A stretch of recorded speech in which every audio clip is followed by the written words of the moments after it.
Jamie on the mic, got the stats so tight. Jonathan's fire bringing heat tonight.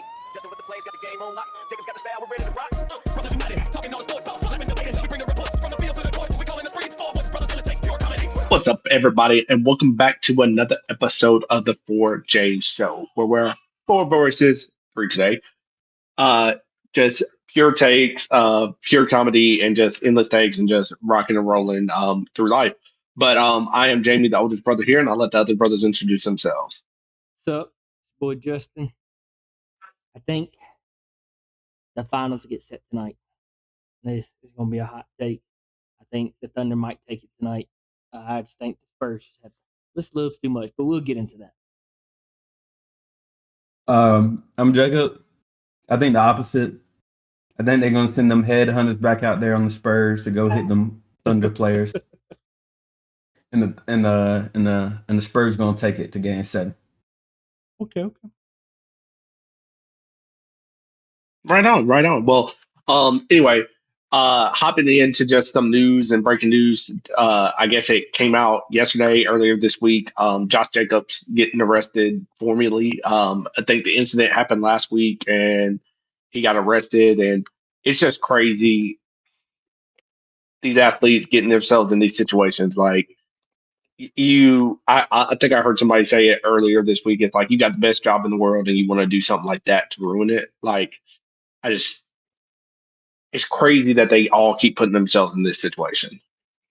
Yeah, I don't know. I always have a weird take because I've seen both sides of it, but like as someone who's, I guess I've never been in that situation, put my hands on somebody like that. I don't understand it.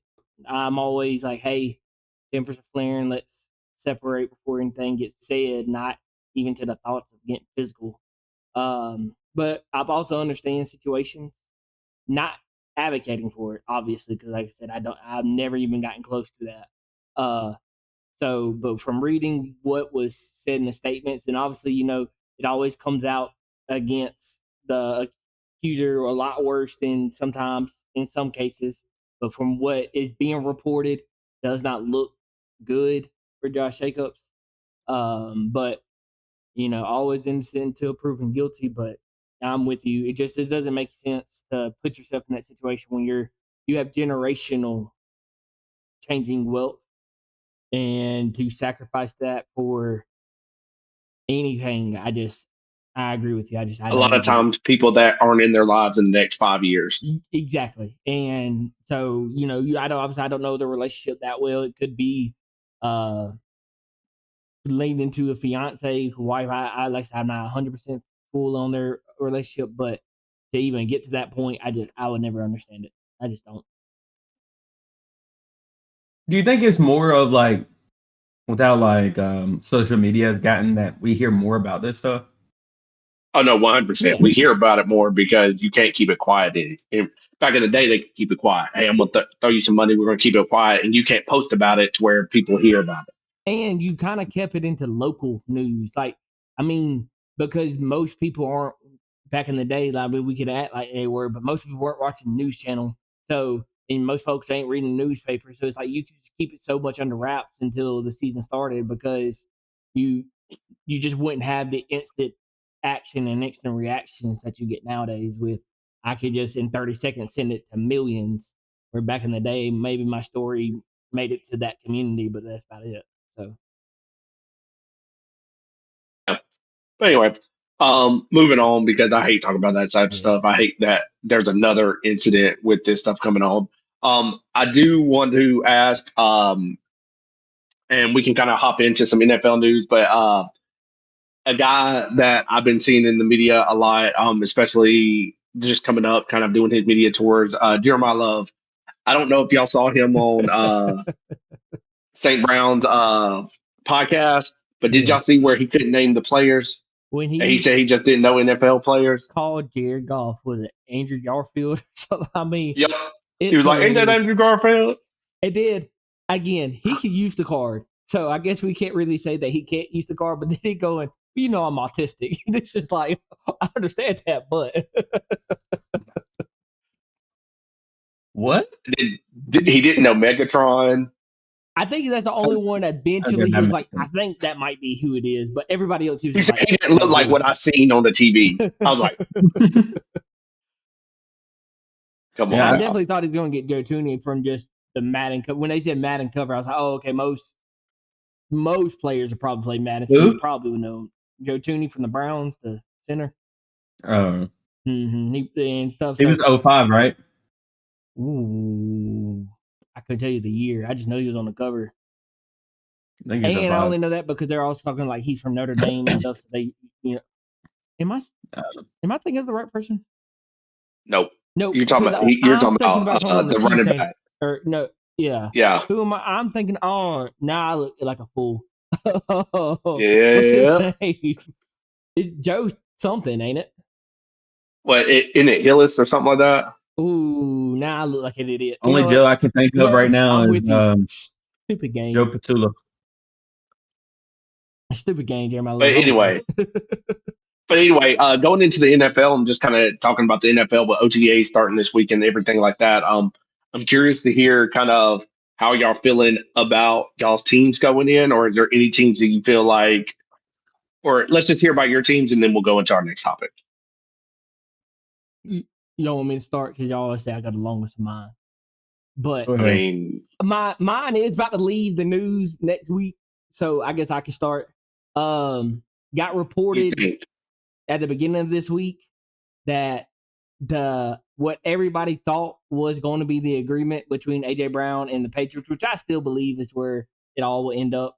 But apparently now the Patriots are saying they don't want to give up a first round pick, and it's not an actually ironclad deal. Like no team. And what people said, put it in perspective of how many deals you've ever heard of that have to happen at a certain time. Usually one of those team members one of those teams will come out and make some type of inference like, hey, this is what's going to happen. Just be ready. But neither team has come out with that. And so with that being said, now you have teams like the Jags and the Chiefs coming back around. I doubt the Rams come. I doubt they actually come back to the table for anything. And with the Chargers signing Derwin James, like I would see that would be probably the only person the Eagles really would be interested in. I doubt they come back to the table. But now they're saying because with the Chiefs and their receiver situation, that they could come in and go, hey, we'll take AJ Brown out and sure up our thing, because adding AJ Brown to a Patrick Mahomes would be huge for the Chiefs. But I'm at the point I kind of would rather him go anywhere but the Patriots with everything that came out with it, and I just me being a full Eagle fan, I guess. But I definitely just don't want him to see about the Patriots. But I think that's where he's going to end up. But it does make it interesting because if they're not willing to give up a first round pick, I just don't see Howie being someone who's just going to get finessed into something like that. Because y'all finesse everybody into these deals all the time, so y'all need to just go ahead and take one. But why would you not take a first for AJ Brown? Like even if it's a 2028 first, which was first getting reported that it was a 2028 first, but now that why would you not take a first for a receiver of that nature? Like I wouldn't understand that unless you're giving me because of the problems that you are having with him right now. Yeah, but I'd rather keep the headache than not get a first. Like that'd be stupid. And also, but y'all drafted what, like 37 receivers this draft? Well, no, we drafted. We got Mekhi Lemon, but we traded for Devontae Wicks, who's more likely going to be our third. Then we also signed Hollywood Brown. Then you also trade for Elijah Moore from the Jets, and then I think they just signed another undrafted free agent at receiver. So it's like, and they're talking about trading for Kenyon Butte, but I'm like, why would we get him? Because if you're getting that, then I would take the Jags offer if they're offering Brian Thomas Jr. Like, if we got to replace a big body, I'd rather take a potential like him, which you might get him on like a 1-year rental with the possibility of re-signing them if we're just going to go with anybody. So I just don't understand why you would do that. If I was any other team, I'll just let it. I'll let AJ Brown stay on the Eagles. They drafted too many receivers. They don't know what they're doing over there. This big drama that's happened is going to cause fractures in the locker room. I'll let AJ Brown stay over there. But see, that's the thing. If we're being honest, why would we take the gamble of having? I feel like that would be like a George Pickens situation. He's just going to come into the team. Everything's going to be good and dandy until he doesn't get the ball, and then it's a big problem. So I'll just let him stay. Well, it's just like I was what I on the was team. saying of like, I think it's a done deal. He's going to leave to the Patriots. If you just hear how the Eagles had one of their after OTAs where the press finally was able to, because they're only allowing the press to come in once a week for their OTAs at the moment. They asked Jalen and Saquon, and both of them were like, I won't say anything bad about AJ Brown. Like, we accomplished great things together, but they were all kind of emphasizing like they know for a fact he's going. And so it's like, I think it's a guarantee that he's going to the Patriots, but it's like, I think with how we drafted and how they're already talking about how, like, we're obviously implementing a new offense with Sean Mannion this year, the way he's already setting up stuff, like, there's just no future for AJ Brown on the Eagles. And that's just the reality that it is. Like, I get what you're saying. Like, it would make a problem, but I just don't see it happening. But I'm definitely interested in Sean Mannion. But yeah, for AJ Brown, I'm pretty like 99% sure he's going, or 90% sure he's going to the Patriots. 99% sure he's going to be gone after June 1st. Cool. Well, Jacob, how you feeling about your team? I'm gonna be honest. If we don't win a playoff game this year, tear it down. Tear it down. Tear it down. Ooh, But y'all are in a new coach, new system. No, what I mean by tear it down is like I want to go full rebuild, like full rebuild. Like I get it, tell everybody, get them going. We're going full rebuild. Even Full TJ? rebuild. But okay, let me ask you this, Jacob. Is it more that you're feeling like because of the choice y'all just made and bringing Aaron Rodgers on for $25 million this year, that y'all are kind of making it like this is a make it or break it season? Is that how you feel like Steelers fans are feeling right now? It's like a make it or break it season. Well, I don't know if like other Steelers fans are feeling, but how I'm feeling right now is like we either win this season or we don't, and like we've wasted 2 years at this point. Because last year with Aaron we wasted, then this year we're gonna waste, and then think about the years before that we wasted with Kenny Pickett. Like we just been wasting years. Like I feel like we need a serious change, and to do that, like we can keep the coaching staff and everything, but I think we just need to do a full-on rebuild and just a reset of what we want to identify as.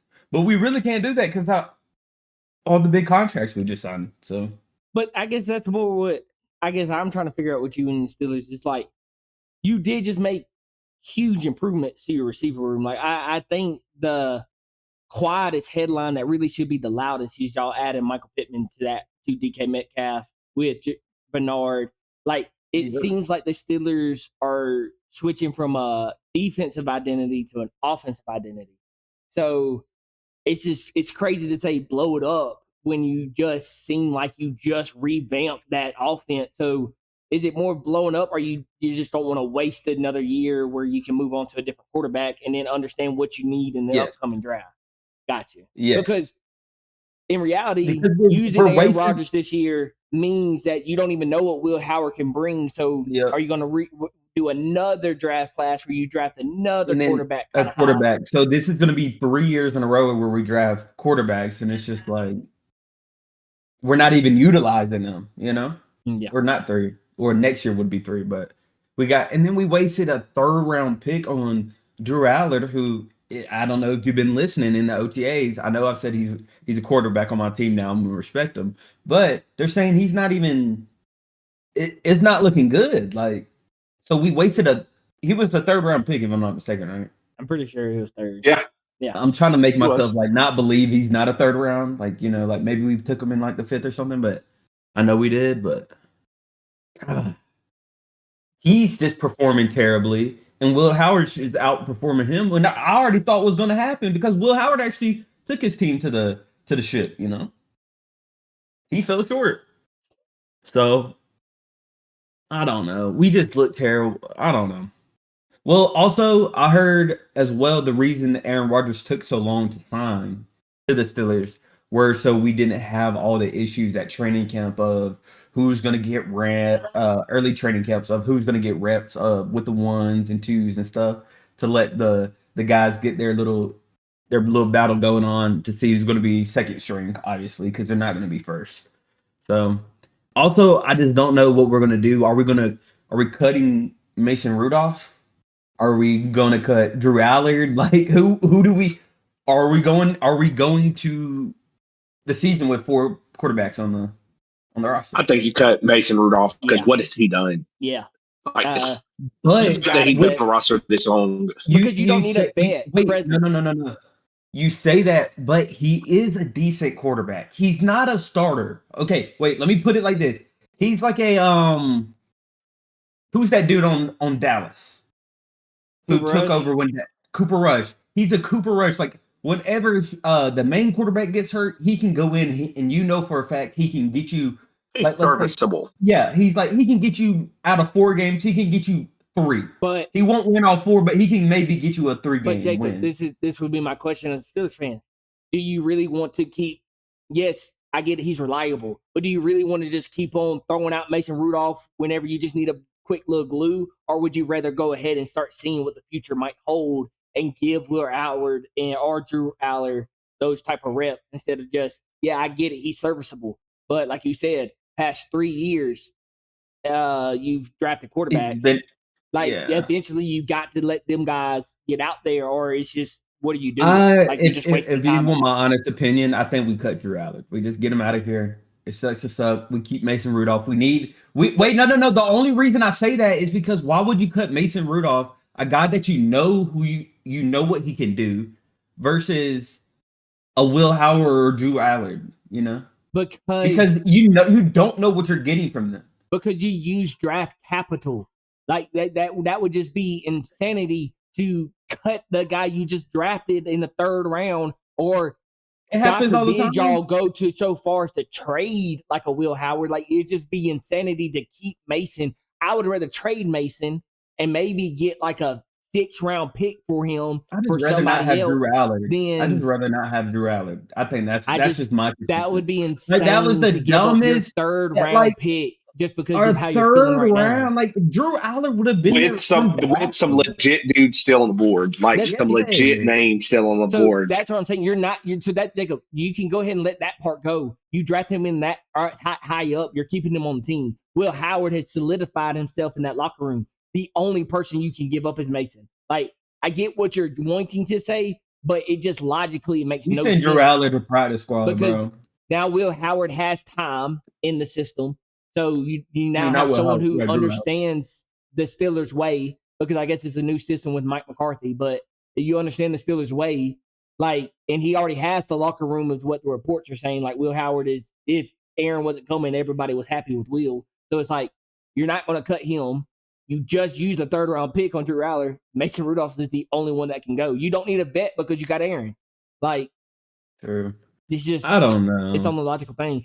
I think y'all should be excited, though. I mean, y'all's offense. I'm very excited. I'm excited for our offense. It's going to be a lot different from the past, from Matt Canada to Arthur Smith. Like, we're actually going to have a good offensive coordinator, and then he's going to probably pull some BS like Mr. Eagles fans over there.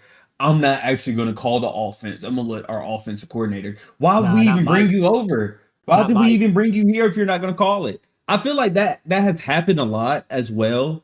I don't know if y'all have noticed with like offensive coaches, whenever they get the head coaching position, they now delegate like the offensive play calling to the offensive coordinator. Is there like, do you think that's a reason? Like, they don't want to take the heat? No, it's not taking the heat. It's, as a head coach, you're in charge of the whole team. But if I'm calling the offense, I have to be in every offensive meeting. Mm-hmm. I have to do this. I have to do that. How can I split time with both teams, both sides of the ball, when I'm like, hey, defense just had a series. We need to figure out what's going on. I need to go check in on my defense. I can't go check in on my defense because I got to call the plays to my quarterback. Like, that's why you kind of want to delegate to a certain extent. But I also get where you're coming from. When you were offensive mind, you kind of want to keep your hand on that. Like, I think, like, I'm a pilot. I can't go onto a boat and tell them how to operate. You know, like, it's a whole different, like there's some stuff Different. maybe similar, but it's gonna be different. But my you thing know? to my thing to That's that why is I'm like I get what you're Yeah. saying, but like what Jamie's saying is like some coaches are able to do that. I mean, you got Kyle Shanahan, you got Sean McVay, like you get Kevin McConnell, like, but they're special at calling offenses. Where some of these offensive minds, yes, they have an offensive mind, but they might be more of a player's coach than where it really was. Where I need to be in everybody's ear, so I just need to. Like, I mean, Nick Sirianni, I can bring up him. He was brought in because of his offensive mind, but then he delegates, but it was still Nick Sirianni's offense. So even though he delegated to somebody else, he still was kind of running the show in a sense, and because it was his offense. But he also understood like what is in his mentality and the type of coach he is. He needs to be around everybody. He can't just limit his time to one. Because if you ever hear like Sean McVay or Kyle Shanahan, they're like, I have no clue what the defense is doing. Like, I don't have time to worry about them. But not many teams have a competent enough DC that you could just leave him to handle everything on the defensive side and you have no say-so in it and just concentrate fully on the offense, where the 49ers, you have that always. They're always going to have a solid defense. The Rams, they have a solid defensive coordinator. The Vikings, you have Brian Flores, who's one of the best defensive minds ever. So when you have that luxury, I think you can do that, but most teams don't have that luxury. I feel you. Anyway, moving on. Is there any players or any teams, players, We're not coaches? going to talk about What? Atlanta? What about them? The arrest capital of the NFL? Like, we're just not going to talk about it? Who's your I QB? am a. I think the It's gonna be Falcons are Tua. grooming the Georgia Bulldogs in their driving lessons. Listen. Well, First of all, Eagle just got arrested. Well, oh, If we what want to let's not talk bring up that Georgia game, football an drivers. Eagle just got arrested. Let's not bring up Georgia players and their driver record right now. Yeah. Wait, what happened? Nolan Smith got arrested doing 100 plus in Atlanta. Ooh. So in like a 40 miles an hour or something. It was like they call it like doing 120 and a 40. You know, we can move past that type of conversation and just talk about the QB competition that y'all got going on. The Falcons. I'm a little delusional because I'm optimistic about this season to a certain extent. I have a feeling that our offense is going to open up a little bit, and I'm ready to see it. But I don't want to dig into it just yet because I don't know who's going to win the quarterback battle. I personally I kind of want to see Tua in it because I kind of want to see him with the weapons around him. If he's Tua of old, I would love to see him with the weapons around him because I think we have enough weapons to for him to be legit. But to be honest, I have a feeling we're probably drafting a quarterback next year or something. I don't know. Just it could go either way. We could either make a playoff run and be legit, or we could be first pick next year. Do y'all have? Okay, I don't know. I have a question. Do y'all have a first question. round pick next year? I don't know. I'm just here, so I don't get that. I have a question. So, are you calling Penix a bust? Not yet. But Not yet. Penix did the thing. As of right now, Penix has done what scared me about drafting him. He's older and he's injury prone. Yeah. And for the time he's played, what has happened? He's been injured and he just isn't moving well. So everything I was worried about drafting him for, I like the draft pick, but everything I was worried about has come to fruition. So it's kind of I wish we would have waited. So you do like where y'all got Penix though, because you remember where y'all picked him at, right? No, I did not like where we got Penix. Well, wasn't he? He's the first round 8. He was the 8th or 13th. 8th or 9th, I think. Yeah. No, I thought it was dumb when we drafted Penix the way we drafted Penix. If we would have got him in the second round, I wouldn't have been mad. But it was just we just had the news break about Kirk Cousins, all that kind of stuff. Just didn't make sense. And what made me nervous about Kirk happened. He was an older quarterback who's coming off of injury, didn't look like himself. And then I said, and then we have Penix, who is an older quarterback, or not older, but older in coming out of college terms, who was injury prone, and both of them got hurt. So it's just I don't know. So I we don't will have to say- talk about the Falcons. But is there any players that you think is the make or break season this year? Actually, before we move on from the Falcons, I'm actually was about to give you like y'all's division a compliment.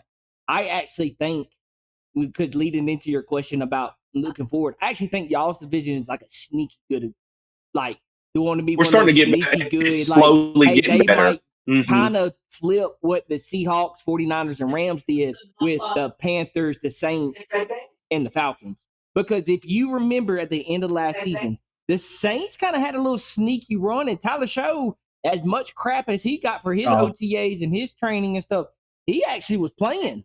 And like they started like evolving into a decent team. And then the Panthers, they took the Rams into the last few seconds. Like we all thought it was I thought the Panthers were going to pull that win out. And so, and I then really did. The Falcons, like I said, if you get this new revitalized Tua with the weapons that you have, because y'all have insane weapons and your defense is out this world and they only can get better. We understand all the off-field stuff that happened, but now that all that's been done and dropped, I believe, or majority of it has been, like with them getting this extra experience coming off the edge, and then you got the Terrell brothers on the corners, like y'all, that division is going to be so sneakily good this year that I think. And you're forgetting about another team that's pretty solid and that is solid in the division, in the Bucks. Yes, and the Bucks have been consistently good. People thought it was going to fall off with Baker. Baker has shown he is the true starter, and the Browns are still done for letting him go. And I think it's going to be interesting this year with the Bucks because this is going to be their first year without Mike Evans. However, Mike Evans was hurt majority of last year, so you kind of seen them without Mike. So it's going to be interesting if Ibuka can make that step to be the receiver one with how he started his rookie career, but then he fell off because of injuries towards the end. So it's going to be interesting to see how they go. But I think y'all's division is really that's that sneaky division that keep your eyes on throughout the season because it might get interesting at the end. Is Goodwin going to be back? I believe so. Godwin, yeah, I believe so. So it's just something to think about with y'all. But if you're asking the question, moving on. I think I say players. Let's not do team players. Okay. Is there any players you think it's a make or break this year? I can transfer it over and segue us into a different sport if y'all want us to with this player. Not right this second. Okay. Not right this second.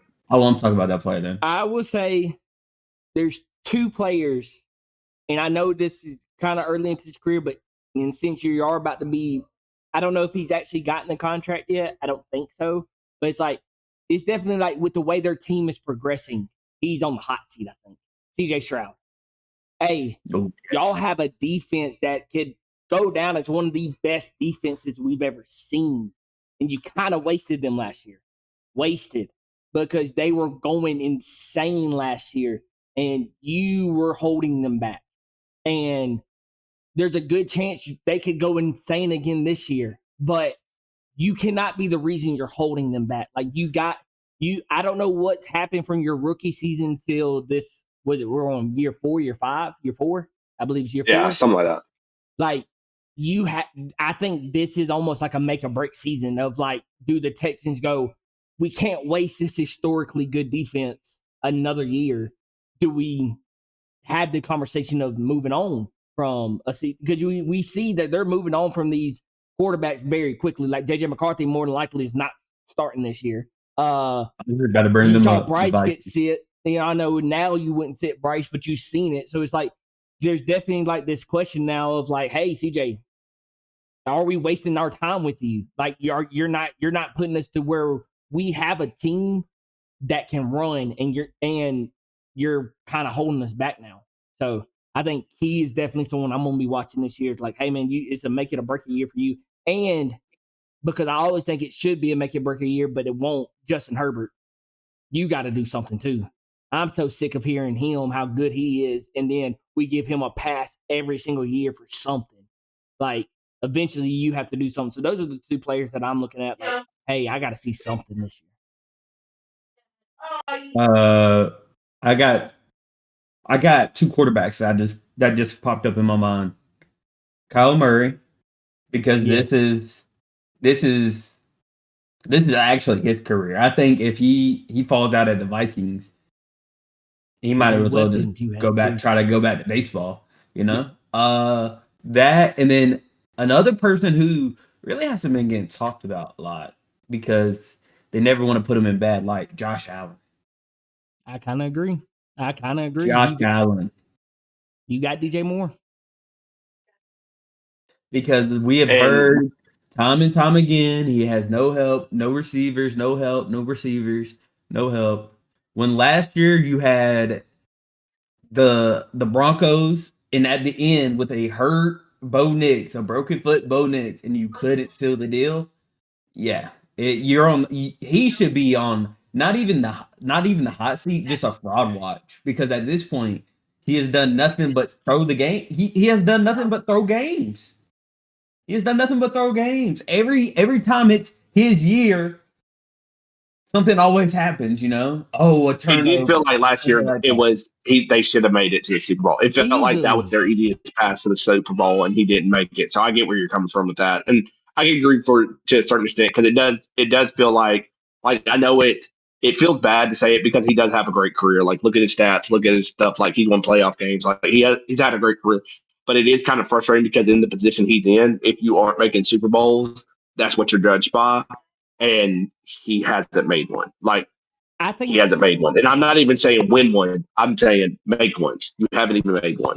I think that's the most frustrating thing when you talk about Josh Allen. Just like when I was saying with Justin Herbert, is that's the standard that we hold like a Lamar. That's the standard we hold. Like, I mean, even at that point, Matthew Stafford, we held you to that standard that you got to make a Super Bowl. Or like They didn't want to consider Matthew great. Right. They didn't want to consider him great because he didn't make a Super Bowl. He didn't win playoff games. Yep. And so if we're holding all these other quarterbacks to that standard of what makes them, I mean, Hall of Fame, greatest of all time, like you're holding those type of conversations, but yet Josh Allen, we don't have to hold him to that because it's always something. Then that's where I feel like it always is just unfair. Like you can't even talk about these people because if you do, what look what they're doing in the regular season. Yeah, regular seasons, anybody can do that. I mean, look at Dak Prescott every regular season. It looks great every regular season, but then you get to the playoffs and what happened. But you hold Dak to that standard, which again you should, because Dak does look amazing during the regular season, but always flops in the playoffs. You got to hold him to that standard, but it's like you can't hold it for Josh Allen. So I agree. But interesting with you bringing up the Kyler Murray thing, because did you see what Kyler Murray and JJ McCarthy said about each other this week at OTAs? Very interesting. No. I'll play the clip right here and then and stuff. But basically, Kyler Murray starts off going, "Hey, yeah." They ask him like, "How's it with JJ McCarthy in the room?" He's like, "Hey, I guess they see me as a vet, so whenever he needs to come to me, he can. Like that's what I'm here for. But I understand this is a competition at will, but I feel like we have a good relationship."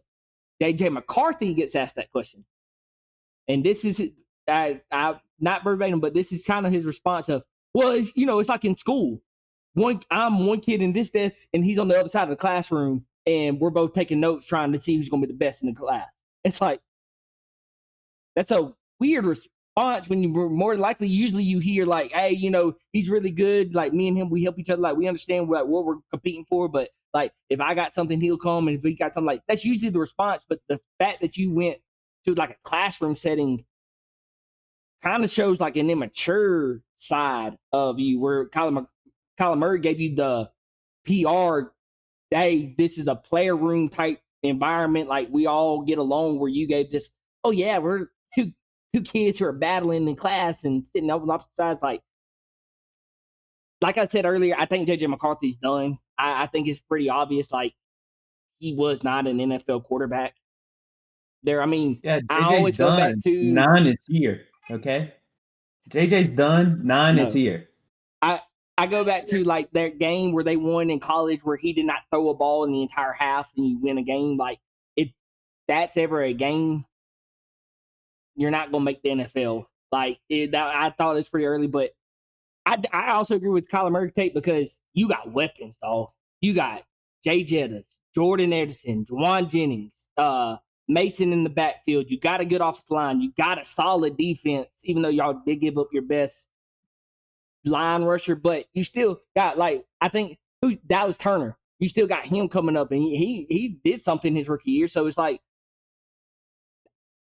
Kyler Murray, it is kind of make it break because you got every weapon that you wish you would have had in the Cardinals. Now you have it. Like, there's no excuse. Know who else? Who else we forgot to talk about? Talking about quarterbacks again, I thought about another person, and they're having issue. They might be having locker room issues. The Giants with what's his name going to that thing, and you saw what Abdul Carter said, right? Yeah, he went to the Trump rally. He introduced Trump at the rally in New York.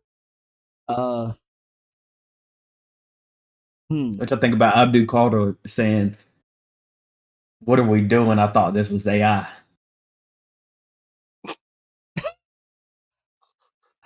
If I had to give my take, Dart, yes, you could do whatever you want in your spare time. However, you also got to understand like the climate that you're in. And regardless of what anybody says, he's not a private citizen in his spare time. He is the starting quarterback for the New York Giants. It is what it is. You got to read the room. Like you had to know that wasn't going to be received well by everybody. Even when people are trying to say like, well, if it was a Democrat, would it be? It's like anybody. In the way the politics are right now, anybody, it would have been a problem. I feel like on the other side is, let's say like Abdul Carter went to, let's say it was back during their election and he went to Kamala Harris. Wouldn't you think Jackson Dart would have felt some way about that right. in the locker room as well? Like, I think it's a two-way street as well. Like, it's not just like, oh, just because it's on this side, it's bad. It's just like on both sides, it's not. I think you kind of keep your politics and like that type of stuff out of what you do professionally, and it's also like a professional. The position. I mean, the position matters because now everybody on that team is probably going to have to answer a question about that because of the position that he's in, especially on the offensive side of the ball. They're all going to be like, "Hey, do you have the same feelings as him?" And now you're putting your whole team and your coaching staff in an awkward situation when it's like, I don't know, just read the room. I mean, that's just my take. I don't know what Jamie did. I don't know if you think any differently, but I just think read the room. Nah, yeah, I just think in today's in the climate right now as it is, that probably wasn't the best move, especially going into like OTAs and stuff like that. Like you probably like if you win, it's one thing, but like to introduce to do all that, like you kind of probably shouldn't put that spotlight on yourself. You just got to think about everything like that. But anyway, moving on. Let's get into the NBA conference. To way to segue into this, remember Travis Kelce? What do y'all think he's gonna do? Like this coming up season? Yeah, this coming up season. Honestly, I think you're gonna get the same production as you saw last season. I think he's kind of over football, if we're being real. Not saying like he's not gonna go out there and try hard, but like you just bought a minority share in the Guardians. We all know who your wife is about to be. So I think he's in that transition mode. So I wouldn't expect a huge season this year. Like I think he's gonna be a red zone threat, and that's about it. Well, I think I know what he's gonna be doing. He's gonna be putting up them parlays. That's what he's gonna be doing. Because I don't know if you saw the way in us into NBA. He's been putting up them parlays, and apparently he hit enough to surprise Taylor Swift, who's a billionaire. So, wonder how much he won. You saw the game out here in Cleveland. That embarrassing series. Yeah, y'all want to talk about the Knicks first? Yeah, let's go ahead and get into the Knicks because y'all had a very cool experience. Y'all were in New York. I know the game was in Cleveland, but y'all were in New York for game 3 and 4, so you got to be out there celebrating with the Knicks fans. And one just kind of, gosh almighty, I did not know how that wasn't a foul. Sorry, I'm watching the Spurs and OKC game right now, but going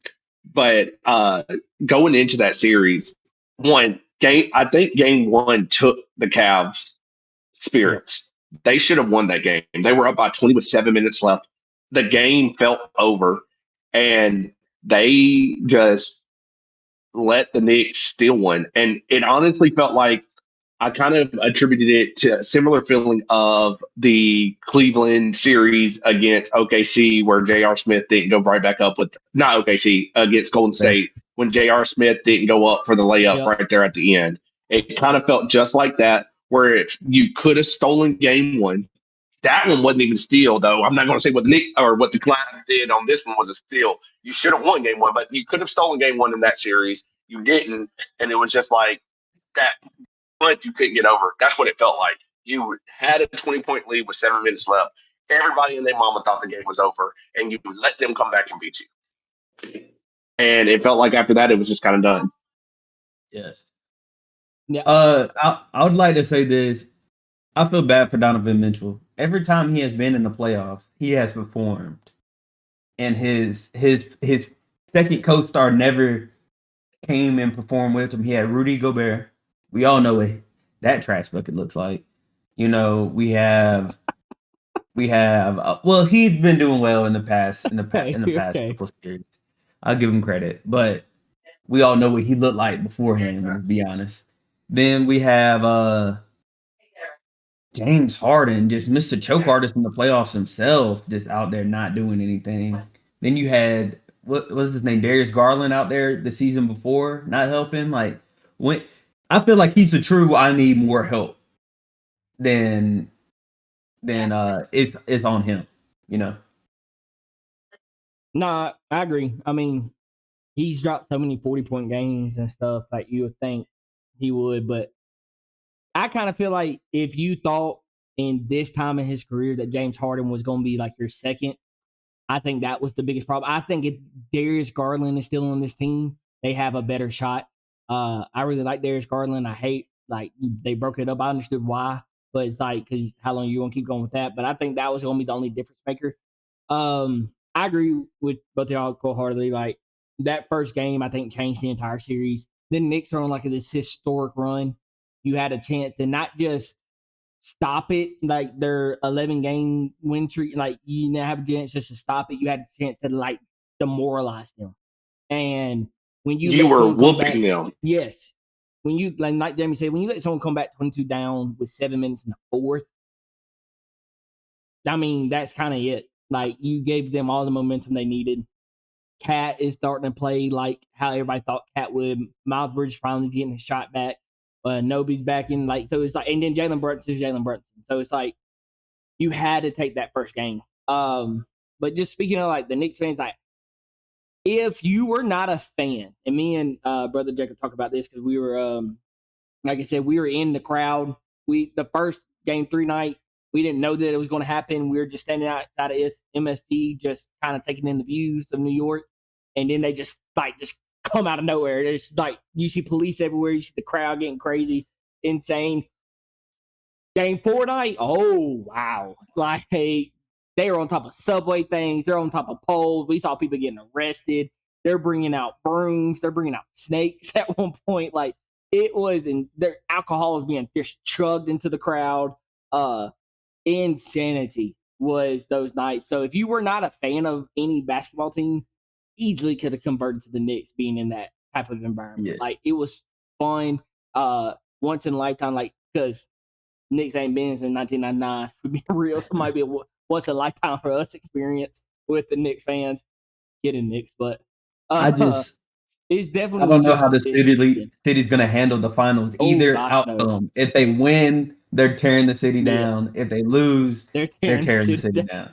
Like we were out there and they were screaming.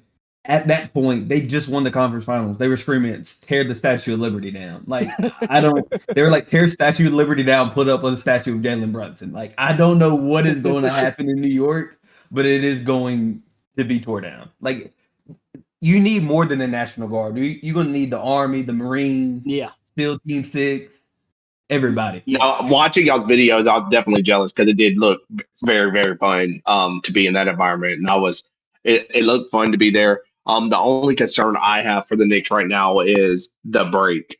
Having the break that they're going to have in between games, which they just dealt with it. And you kind of saw it in game 1 against Cleveland. That's why they came out flat, because they had the break. So that's what makes me nervous, because right now I think they're playing the best team ball out of everybody. It's not one person doing it. It's not two persons doing it. Everybody on their team is stepping up and making it happen. That's why the 20-point comeback happened. It wasn't just Jalen Brunson taking over or anything. It was, we need him to shoot. We need this dude to shoot. Hey, you get the rebound. Like, they play team basketball. Yeah, they And I've have said had that a since they record started for this fast season. break points. Yeah. Because in the playoffs the fact as that well. in Game 4 of where you're about to close the series, that Larry Shamet or Shamet, y'all know Shamet. The fact that he is leading the team in points in the Game 4 at one point just shows like it was a full team buy-in. Like, I agree, like they're playing the best team ball, and I get what you're saying with the rust, but if you're watching this next series we're about to get into, the Spurs versus OKC's, this is a battle. So this is where I'm saying the rest might help because these teams are battling, so they might come in so beat up and you're so well rested that it might be just enough to get it. Because since we're about to talk about them, if I'm comparing them to the Thunder, even though the Thunder are your defending champs, I kind of give them a chance because you got someone to match up everybody, and Jalen plays just as well as Shai in moments. Like, I mean, Jalen can easily give you 30, 40 points any given night. And they also have it where their bench can come in and provide the points that the OKC Thunder bench can provide you. Like, I think the OKC might have them in like a few places on the bench, but they're starting five. Like, they match up well together. Against the Spurs, the only thing that you're not going to have is one, you have experience on them. The only problem you're going to have is a problem that everybody has is Wemby and Cat. Cat, you're going to have to be able to guard Wemby. Like, that's going to be your biggest problem. Cat, you got to show up the way you've been showing up. But I think they can, because I think they, like, where OKC is kind of having success with the Spurs right now is they have a big man that can come off the bench in Mitchell Robinson that's like a Hartenstein that's for OKC. But yeah, I agree with you, Jamie. Like the Knicks are playing the best team ball in the playoffs right now. I don't know if y'all saw, but apparently the Knicks center broke his right pinky. Mitchell? And I think I saw that earlier. Let me double check. Well, good thing they're getting this break. And I bet they're rooting for the Spurs to win tonight to let that rest up. I mean, obviously, he probably would play with a broken pinky, but yeah. When rest is good rest. Mitchell Robinson with no timetable. Being able to rest that hamstring for a couple more days, that's probably going to help out a lot too. Yeah, get some more treatment done. But anyway, moving on into this next series, and right now I don't really know who's going to win this game. It's we're in the second quarter right now. The Spurs are up, but they are playing physical, and it kind of feels like, to a certain extent, I feel like OKC is still getting a lot of favorable calls, but it kind of felt like the refs were told, let them play a little bit more. Yeah. But I know I'm beating the dead horse because a lot of people are saying it, but I just don't like watching OKC play. Like, the flopping, and I know flopping's across the league, and people have been saying that, but like the whole team is flopping. The fact that I was watching this dude do a breakdown the other day, and like Shai is falling on like 30% of his shots or something like that, and like it's like, come on, man! Like, some of this stuff is getting egregious, and some of the stuff, like even in this game, I'm watching them just shove guys, no call, but then they get eyelash batted at them, and it's a call, and I'm trying to figure out, I'm like, just call it even, like, please. I think it's more like you're saying, because obviously it's like what's leading it. And if you're looking at the numbers, like you can see like, like OKC fans like, it's not that big of a disparity. But it's to what you were saying. It's like, it's the constant on the ground. It's the constant orange flailing. It's the constant looking for the foul. Yes. And that's where people are saying it's not more that it's a true disparity in the fouls, but it seems like it just because of how much they flail. That's what basketball fans are saying. Like, those who aren't maybe pure hoopers are saying it's like the product, it just doesn't look, you don't look at any other series like the Spurs versus the Timberwolves. That was two physical teams playing very good ball, very physical. Yes, there are fouls getting called, but it's not outrageous. They don't look egregious fouls. It just looked like two teams playing good ball. That's what basketball fans want to watch. But when you watch OKC, and like you're saying, he's on the ground 30% of the game. Like because Shai shoots a lot. So obviously, like that's who we're watching a lot. So the fact that 30% of your shots, you're on the ground. Like nobody wants to see that. I don't want to see your arms flailing. I don't want to see the goofy faces that you're making because you're trying to sell it. Like you got to call a flopping at some point. Like, and I think this is the stage to call it, to really let the fans know, like we hear y'all, we see it, we understand that this product is because there's been some of these games, even the two big teams and probably going to run the West for the next 10 years. There's some higher rated games in last playoffs because people are turning it off because nobody wants to watch it. Like, and that's what I'm saying. And that's where and that's why I'm curious why they haven't tried to address it. And I guess it's kind of hard to address it during a series or during a playoff run. But it's the fact that the playoffs have been so good this year. Yes. Minus, I guess OKC's haven't been, but like the amount of people who said, like even with them playing the Lakers, saying, "I really want to watch it because I think it might be LeBron's last year, but they're playing OKC. I cannot watch OKC." Mm-hmm. Like I've had so many people in my friend group say, "I can't cut on an OKC game. Yep. It's too hard to watch." And it's crazy because like this series, even with OKC and the Spurs, is a really good series. Yep. I'm watching it. Like it's really physical. It's good.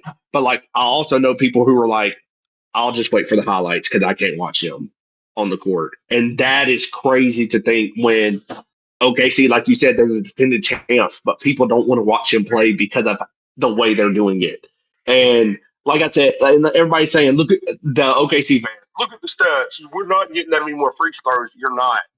But it's like, but it's still the flopping, the flailing, the free throws you are getting, the ones that you aren't getting calls on, but you're acting like, oh my gosh, I just got this, I just got that. Like, it's just, I don't know, it's rough to me. I think what's so gross, and now Jacob, I'll be really quick. What's so gross is how physical they play on defense with the grabbing and the pulling and the tugging and the hitting and stuff, but yet are so floppy on offense. It's hard to watch.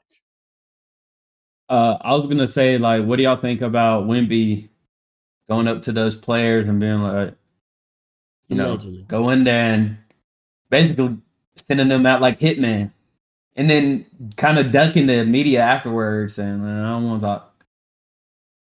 I don't think you should duck the media, but if we're being real, and Kendrick Perkins even came out and said it, like later on in his career, it is what happens sometimes. And if you're gonna keep like a Jerry McCain out there, they go touch him up. Let him realize, like, hey, next game you're gonna be a little sore, but we're gonna touch you up.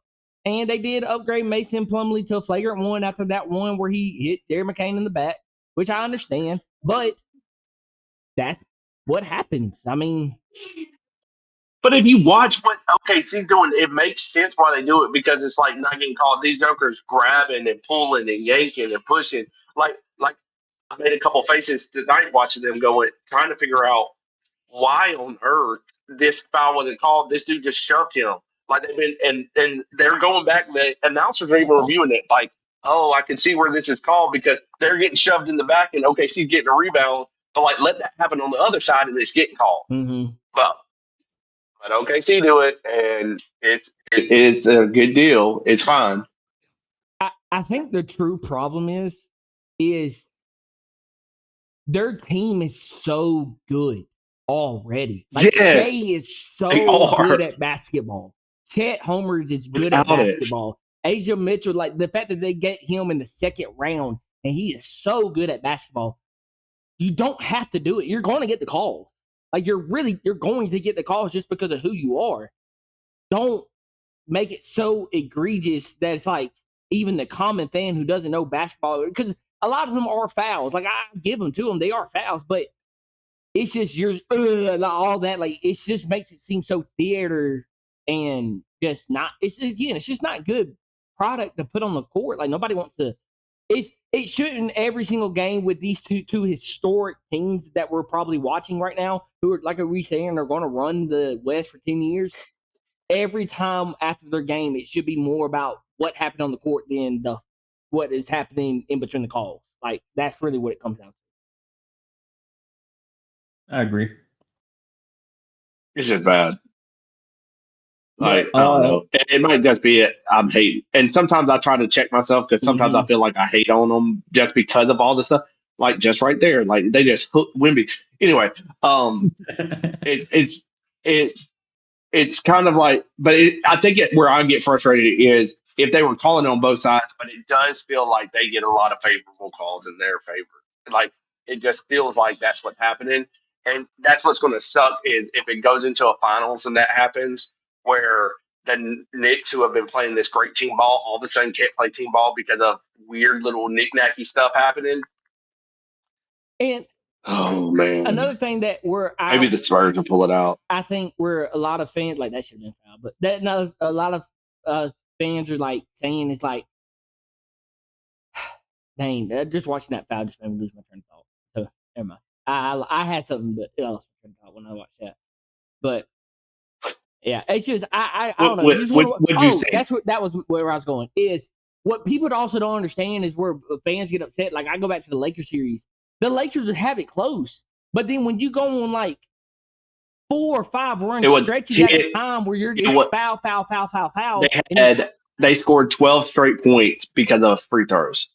On 6 straight possessions, there was fouls that caused free throws. That 6 straight possessions. Everything in the game. Like everybody can say, well, you play 4 quarters. Yeah, but if there's a run like that, it changes everything. It changes momentum. It changes. I mean, like that's what people are saying. Like it's where it always seems like whenever it starts to get a little bit away, they get to come back in from that.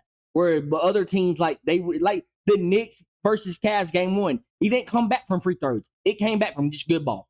It was just good ball. Whereas if it was the other, where people are watching OKC, it always feels like they're coming back from free throws and not good ball. Yep, I concur.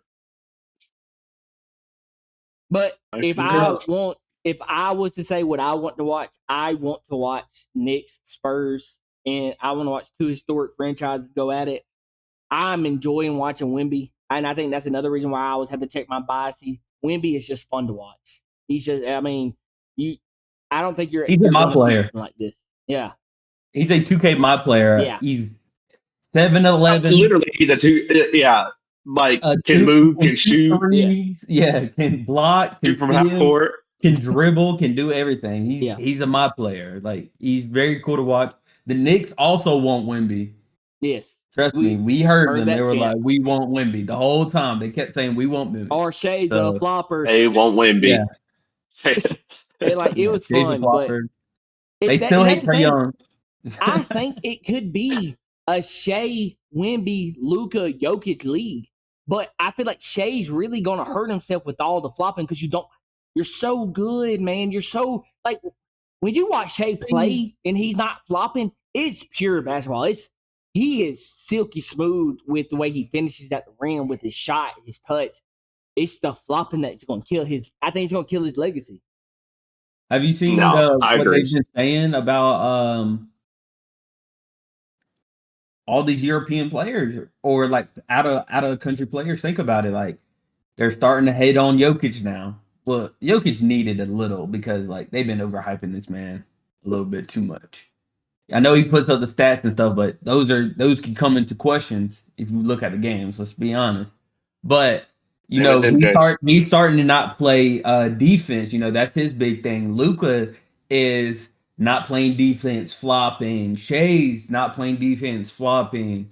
Embiid, all these European players are also getting a lot of hate now. Do you think it's a surge of American like popularity as well? Like no, I just because you kind of see like Jalen Brunson's starting to get more popular. Anthony Edwards is popular. Let me think of another one who's AR is coming up. If you're being honest, you got I think I get what you're saying.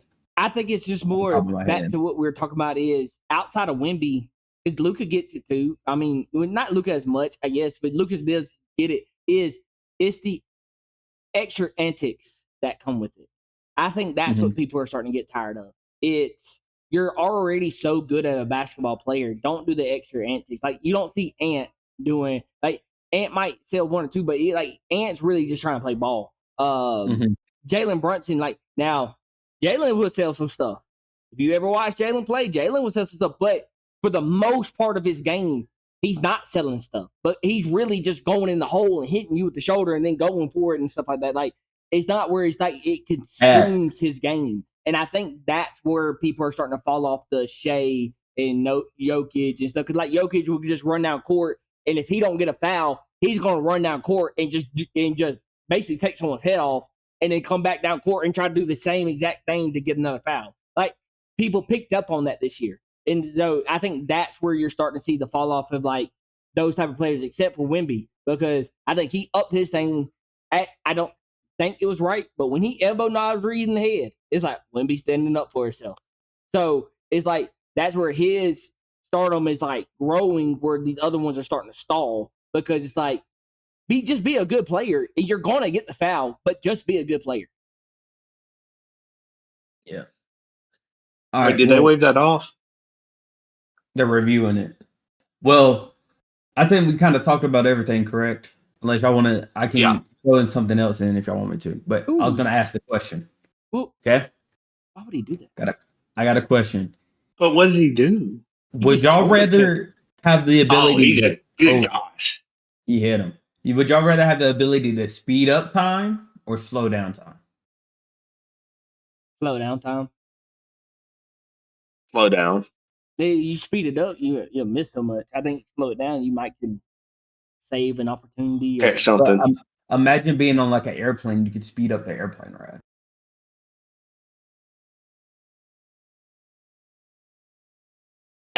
See, I think this answer is different because of the life that me and Justin are in versus you.